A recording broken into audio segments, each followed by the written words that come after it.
ఇవాళ కేసీఆర్ మీటింగ్ అయితే అవుతుంది కదా, అందరు పబ్లిక్ అంతా, పొలిటీషియన్స్ అందరూ, కార్యకర్తలు అందరూ చాలా ఎంజాయ్ చేస్తుండ్రు. మీటింగ్లో ఏమంటారో ఏమో మీకే తెలియాలా, వీడియో చూసి అయితే ఎంజాయ్ చేయండి.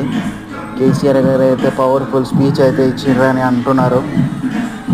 వీళ్ళు ఎంజాయ్ చేసే విధానంగా అక్కడ పాకిస్తాన్కి ఇండియాకి ఉద్యమం అయితే ఉంటాయి. ఇదేమో మీటింగ్ అయితే పెట్టినారు. ఇది ఎంతగానో న్యాయమో మీరే చెప్పాలా. ఇది వచ్చేసి దేశం మీద పట్టు లేకుండా ఈ మీటింగ్ పెట్టినట్టు అనిపిస్తుంది.